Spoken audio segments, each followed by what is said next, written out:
할렐루야. 2월 25일 목요일입니다. 마태복음 17장 14절에서 27절까지 말씀을 읽고 은혜 나누도록 하겠습니다.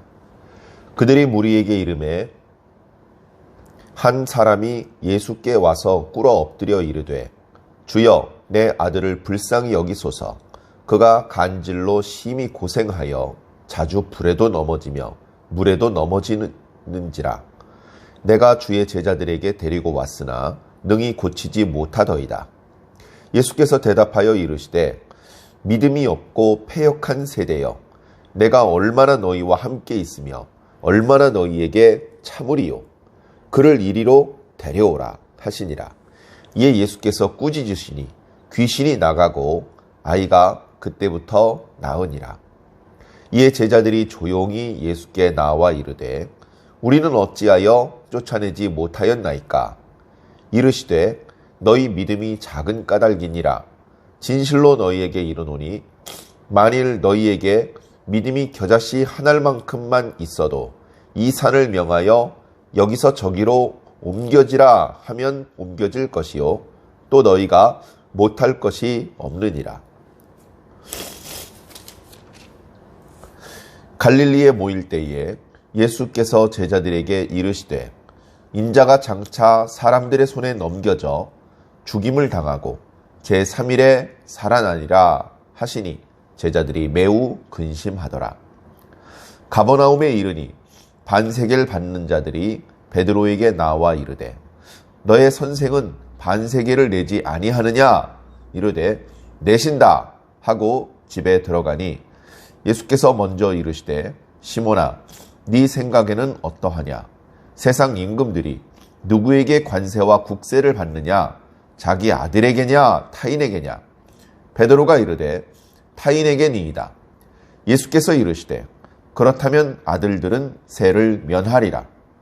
그러나 우리가 그들이 실족하지 않게 하기 위하여 네가 바다에 가서 낚시를 먼저 오르는 고기를 가져 입을 열면 돈 한 세기를 얻을 것이니 가져다가 나와 너를 위하여 주라 하시니라. 아멘.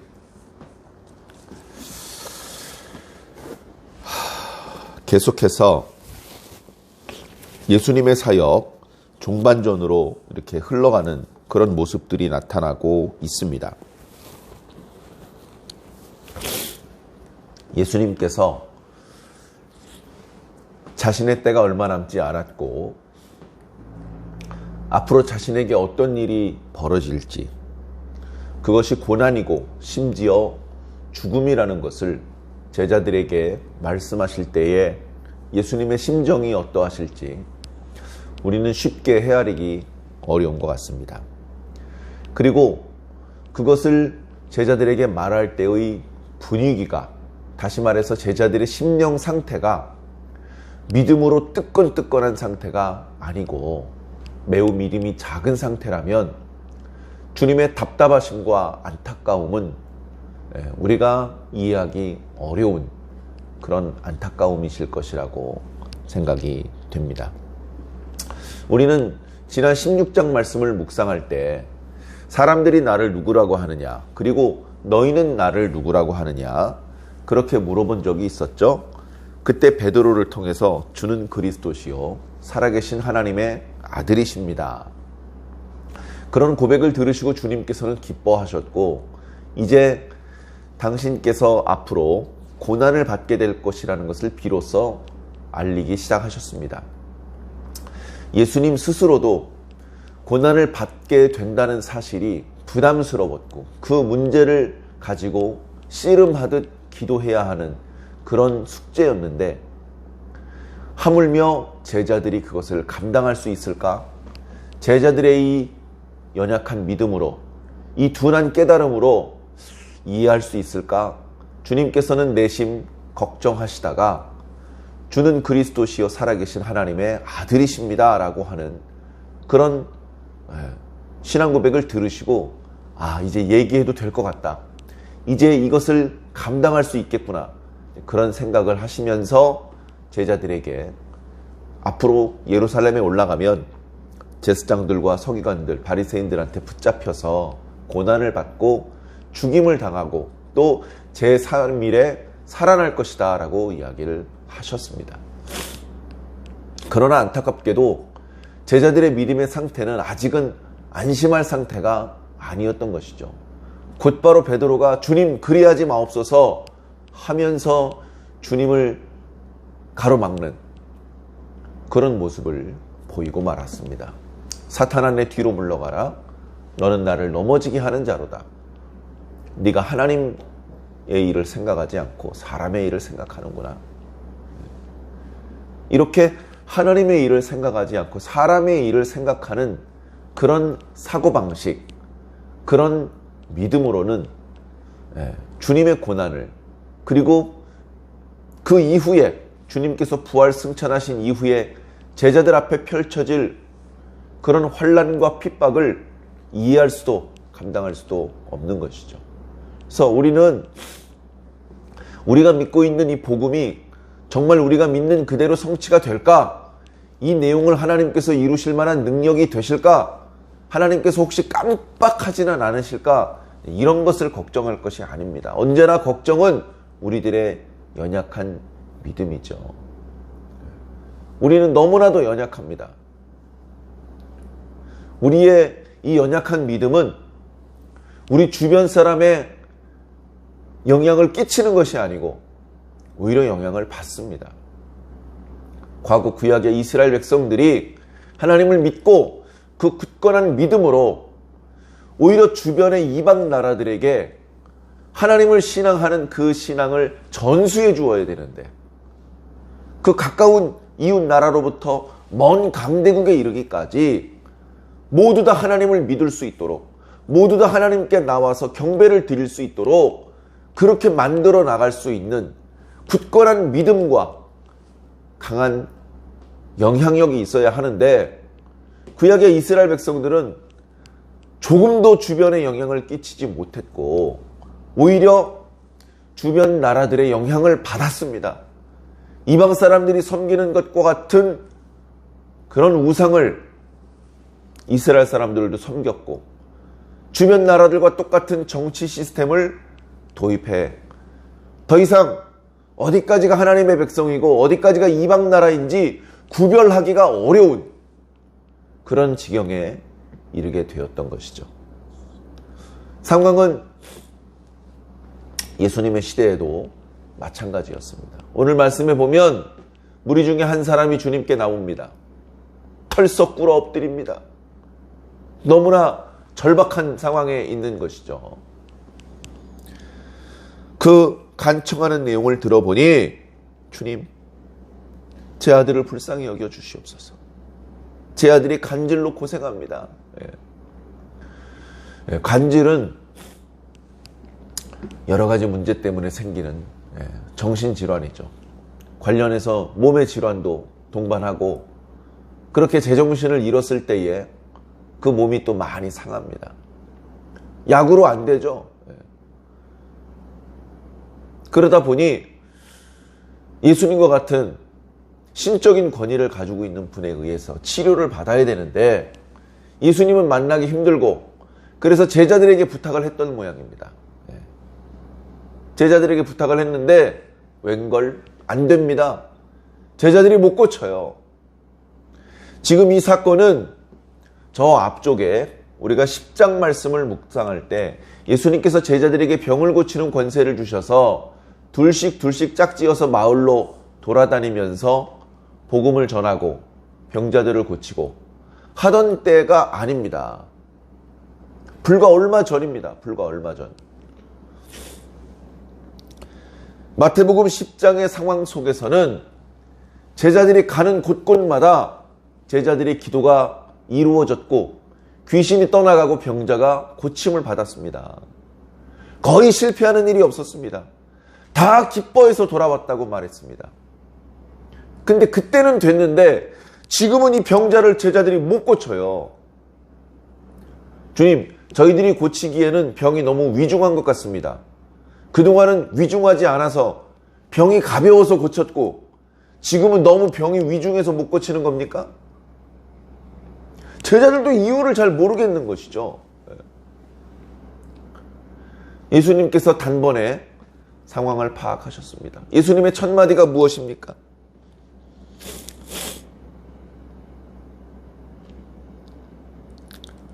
믿음이 없고 패역한 세대요. 도대체 누구의 믿음이 없고 누가 패역했다는 말입니까? 자신의 아들을 고쳐달라고 말한 이 사람입니까? 아니죠. 이 사람은 예수님을 믿으니까 예수님 앞에 지금 꿇어 엎드려서 예수님은 반드시 내 아들을 고쳐주실 수 있다고 믿고 예수님을 찾아왔는데요. 그러면 이 병자를 고치지 못한 예수님의 제자들이 믿음이 없고 패역한 세대입니까? 아니죠. 아직 믿음이 작기는 하지만 그래도 주변의 다른 무리들보다 훨씬 좋은 믿음을 가지고 있는 것이죠. 누구의 믿음이 없고 누가 패역한 세대입니까? 바로 예수님이 살고 있던 그 시대 전체가 믿음이 없고 패역한 시대라는 겁니다. 제자들이 예수님과 같이 있으면서 예수님의 말씀을 듣고 예수님의 기적을 경험하고 또 예수님께 능력을 받았을 때는 병자들을 고쳤습니다. 거침이 없었죠. 막힘이 없었습니다. 그랬던 제자들도 지금은 안 됩니다. 믿음이 점점점 세지고 좋아지는 줄 알았는데 믿음이 좋아졌다가 또 나빠졌다가 좋아졌다 나빠졌다가 오늘 우리들의 모습도 마찬가지죠. 어떻게 보면. 자, 그런데 제자들의 믿음이 왜 이렇게 또 그러면 작아졌느냐? 이 악하고 음란한 세대의 영향을 받은 겁니다. 이 악하고 음란한 세대에 믿음의 영향력을 끼쳐주는 것이 아니고 그래서 그들도 믿음이 생기게 만들고 그들의 믿음이 강해지게 만드는 게 아니고 믿음이 없는 세대의 영향을 받아서 자기가 가지고 있던 믿음도 약해지는 그런 안타까운 상황에 처해 있는 것이죠. 오늘 우리들도 마찬가지입니다. 오늘 우리도 말씀 들을 때는 믿음이 강해집니다. 찬양할 때, 기도할 때, 성령이 충만하고 가슴이 뜨거울 때 두렵지 않습니다. 주님을 위해서 내 한평생 바치는 것이 그 고백과 결단이 그렇게 어렵지 않습니다. 그런데 또다시 예배실 문을 열고 나오고 다시 믿음이 없고 악한 세대의 영향을 받으면 아, 내가 왜 그때 그런 고백을 했지? 아, 내가 왜 그때 그런 서원을 했지? 하면서 후회합니다. 세상의 영향을 끼쳐 주어야 되는데 오히려 세상의 영향을 받아서 우리들의 믿음은 자주 약해지고 자주 작아지는 것이죠. 주님께서 그 아들을 데리고 오라고 했습니다. 간질에 걸렸고 귀신이 들려 있어서 다스리기 어려웠겠지만 여러 사람에 의해서 주님 앞에 그 아이가 인도되었습니다. 주님께서 단번에 그 아이를 괴롭히는 귀신을 쫓아내었습니다. 그 아이를 괴롭히던 귀신이 잠시도 지체하지 못하고 잠시도 예수님 앞에 저항하지 못하고 떠나갔습니다. 그리고 그때부터 그 아이의 모든 병들이 고쳐지기 시작했습니다. 그 아이의 아버지가 고맙습니다. 감사합니다. 할렐루야. 하나님께 영광을 돌리고 했겠죠. 그러나 그런 모습은 생략되고 예수님 앞에 민망했던 제자들이 주님 앞에 조용히 나왔습니다. 조용히 나와야지 뭐 잘한 게 있습니까? 그래도 예수님을 떠나고 뒷걸음질 치지 않고 예수님 앞에 다가오는 것은 정말로 다행입니다. 주님, 저희들은 왜 안 됐죠? 전에 분명히 됐었는데 왜 안 됐죠? 너희들의 믿음이 작은 까닭이다. 예수님께 믿음 작다는 책망을 한두 번 들었습니까? 떡이 없음을 걱정을 할 때도 믿음이 작다는, 베드로가 물에 빠져갈 때도 믿음이 작다는, 풍랑에 고생을 할 때도 주님을 깨울 때도 믿음이 작다는 책망을 들었습니다. 칭찬은 아니죠. 너희들이 이렇게 나와 함께 있으며 말씀을 듣고 능력을 체험했다면 마땅히 믿음이 성장을 했어야 하는데 어찌하여 아직도 작은 믿음이냐. 주님께서 우리들에게도 어쩌면 그렇게 말씀하실지 모릅니다. 야, 너 믿음이 어쩌면 그렇게 작으니?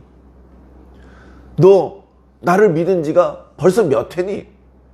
그동안 드린 예배, 그동안 배운 말씀, 그동안 부른 찬송이 도대체 얼마나 많으니? 너 아직도 믿음이 그렇게 작으니?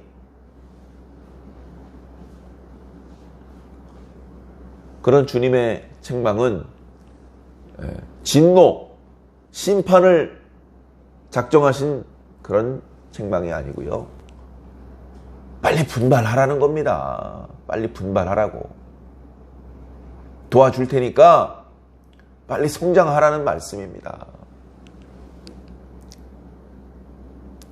자, 그래 주님께서 말씀하십니다. 만일 너희에게 겨자씨만한 믿음만 있더라도 산을 명하여 이리저리 옮기라고 하면 순종할 것이다. 우리는 겨자씨, 그 조그만한 믿음도 없는 것이죠. 맨날 주님께 믿음이 작은 자라는 책망을 들어서 에이, 난 믿음이 작은 자인가 봐. 포기하시면 안 됩니다. 믿음이 성장해야 됩니다. 믿음은 살아있는 것입니다. 더 커지기도 하고 더 강해지고 뜨거워지기도 하고 그 반대가 될 수도 있습니다. 좋은 쪽으로 성장하며 성숙하시기를 부탁을 드립니다. 갈릴리에 모였습니다. 주님께서 말씀하십니다. 내가 사람들에게 넘겨질 것이다. 지난번에 말씀하실 때와 달리 배신당할 것을 암시하고 있습니다. 그래서 결국은 죽임을 당하게 될 것이다. 그러나 제3일에 다시 살아날 것이다. 아무리 제3일에 살아난다는 말을 들어도 그 말은 이해도 되지 않고 그 말은 제자들의 귀에 깊숙이 심어지지 않습니다. 주님께서 고난을 당하고 죽으신다고 제자들은 가뜩이나 지금 믿음도 작은데 주님께서 우리 곁을 떠나신다고 근심하지 않을 수 없습니다. 그러다가 갈릴리 가버나움에 이르렀을 때 반세계를 받는 자가 너희 선생님은 반세계를 안 내시느냐? 라고 베드로에게 얘기를 했습니다. 베드로가 내신다! 아, 그거 내면 될 거 아니야? 하고 돌려보내고 집에 들어갔죠. 예수님께서 먼저 입을 여셨습니다. 야, 세상의 임금들이 세금을 거둘 때 누구한테 그 세금을 걷냐? 자기 아들한테 걷냐? 타인한테 걷냐? 아, 당연히 타인들한테 걷죠. 그럼 아들은 면제잖아. 이 말은 뭡니까? 자, 반세겔은 성전세입니다. 성전세금. 이 세금은 세리들이 걷는 것이 아닙니다. 세리들은 세금을 걷어서 로마 사람들한테 바치는 겁니다. 그런데 여기서 말하는 반세겔은 이제 큰 돈은 아니에요. 이것은 성전 세금으로서 하나님의 백성들이 마땅히 내야 되는 세금입니다. 이 세금을 거출하는 사람은 대제사장을 필두로 한 성전에 관련된 사람들이고, 그렇게 해서 걷어진 세금은 모아서 성전 유지 관리 보수 비용으로 사용을 하게 됩니다. 문제는 뭐냐면 이때 당시 성전이 정말로 하나님이 주인이 되는 성전이 아니라는 겁니다. 성전에 제사장을 비롯한 사두개인들이 그 성전을 자기의 것으로 사유하고 그것을 근거로 백성들을 압제하기까지 하는 그런 기형적인 상황을 당시 보이고 있었습니다. 그래서 성전은 하나님을 만나는 곳, 하나님께 복을 받는 곳이 아니고 하나님의 심판의 대상이었습니다. 개혁의 대상이었습니다. 무너뜨려야 될 대상이었습니다. 성전 자체에 문제가 있는 것이 아닙니다. 그곳을 차지하고 있는 사람들이 강도들이었기 때문에 그렇습니다. 겉으로는 멋있는 의복을 입고 경건한 척하고 위험 있는 척하지만 그들은 그런 경건해 보이는 옷을 입고 있는 강도들일 뿐이었습니다. 성전이 무너뜨리면서 그 강도들이 함께 무너져야 되는 것이죠. 우리들의 마음의 성전이 강도의 소굴이 되면 안 됩니다. 우리가 다니고 있는 교회가 당연히 그런 강도의 소굴이 되면 안 되겠죠. 세상을 심판하는 권세를 쥐고 있는 교회이어야지 심판의 대상이 되는 교회가 돼서는 안 된다는 것입니다. 그러려면 내가 주인이 되면 안 되죠. 사람이 주인이 되면 안 됩니다. 하나님이 주인이 되어야 됩니다. 하나님의 말씀이 최우선, 하나님의 말씀 앞에 순종할 수 있을 때 그 자리는 하나님께서 주인 되신 자리가 되는 것이죠. 자, 예수님께서는 오늘 말씀을 통하여서 믿음이 없는 악한 세대를 책망하셨습니다. 그리고 믿음이 작은 제자들을 책망하셨습니다.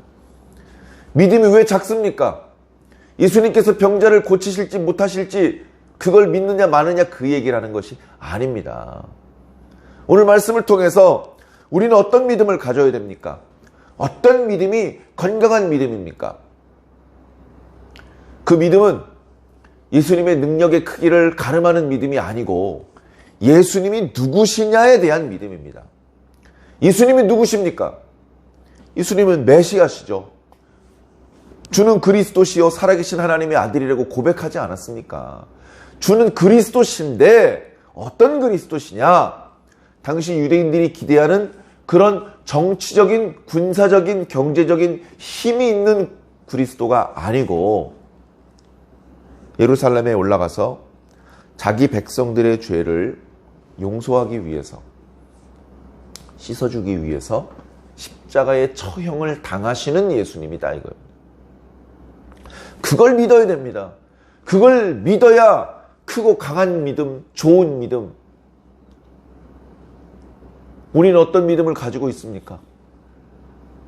우리의 시대에는 이미 예수님께서 십자가에 달려 돌아가신 것, 3일 만에 다시 살아나시며 하늘에 오르신 것은 과거의 일입니다. 그것을 믿는다고 말하기에는 물론 믿어야죠. 그 일이 일어나기 전부터 믿어야 되는데 그 일이 일어난 후인 지금도 믿어야 됩니다. 우리는 오히려 십자가에 달려 죽으시는 것을 믿는 것은 어려워하지 않습니다. 당시 사람들이 미워했겠네. 뭐 칼에 찔리면 피 흘리고 죽는 거지 뭐. 그런데 다시 살아나는 것을 못 믿어요. 하늘에 오르신 것을 못 믿습니다. 그것은 초자연적인 일이기 때문에 그렇습니다. 그런데 사실은 제가 자주 강조하지만 예수님께서 언제 우리를 구원하셨느냐? 하늘에 오르시는 날 구원하신 게 아닙니다. 무덤에서 나오시는 날 구원하신 게 아닙니다. 십자가에서 죽으시는 날 구원하신 겁니다. 예수님께서 나를 위하여 나의 죄를 대신하여 십자가에 죽으셨다는 바로 그걸 믿어야 됩니다. 그걸 믿지 못하면 지금 우리도 믿음이 작은 자라는 책망을 피할 수 없는 것입니다. 주님이 누구신지 바르게 알아야 됩니다. 주님이 우리를 위해서 무엇을 하셨는지 바르게 아셔야 됩니다. 주님이 지금은 무엇을 하고 계시며 앞으로 어떻게 하실지 아셔야 됩니다. 그걸 믿으셔야 됩니다. 그걸 믿는다면 오늘 우리는 다르게 말하고 다르게 살 수 있을 것입니다. 사랑하는 성도 여러분, 이제 2월 말입니다. 가끔씩 영화로 떨어지기는 하지만 이제 봄이 다가왔다는 것들을 우리가 느낍니다. 세상의 일기는 분별하면서 시대의 징조는 분별하지 못함으로 주님께 책망을 들었던 당시 유대 지도자들 같은 그런 영적인 둔감함에 떨어지지 마시고 우리는 이 봄에 무엇을 해야 되는지 생각하시기를 바랍니다. 땅에 깔려있는 들풀들, 나뭇가지에 맺혀있는 새싹들, 자기가 뭘 해야 될지 압니다. 그런 미물도 이 시기에 자기가 뭘 해야 될지 아는데 우린 만물의 영장이라고 하면서 심지어 구속받은 그리스도인이라고 하면서 내가 이 봄에 뭘 해야 될지 모르고 있다면 이건 뭔가 문제가 있는 것 아닙니까? 우리들의 믿음이 너무 약하고 우리들의 깨달음이 너무 둔한 것 아닙니까? 우리 각자를 향하신 하나님의 바람이 무엇인지 아직 늦지 않았으니 기도하시기 바랍니다. 사순절 기간이지 않습니까? 매사에 경건하고 절제하면서 주님께서 우리를 위해서 고난당하시고 우리의 죄를 용서해 주신 것에 대해서 묵상하면서 감사하면서 그 의미를 더욱 새기는 기간이니 이 기간에 기도하면서 우리 각자 개개인을 향하신 주님의 뜻이 무엇인지 발견하시기 바랍니다. 목사님을 통해서 장로님을 통해서 지시받기 전에 여러분들이 기도하면서 영적으로 주님께 직접 지시를 받으시길 바랍니다. 주님의 뜻이 무엇인지 스스로 깨달으시기를 바랍니다. 누가 감시하고 지도해서가 아니라 스스로 자원해서 전과는 다른 열성적인 모습으로 주님의 부탁하신 것들을 따를 수 있는 착하고 충성된 주의 군사가 되어주시기를 주님 이름으로 간절히 축원합니다.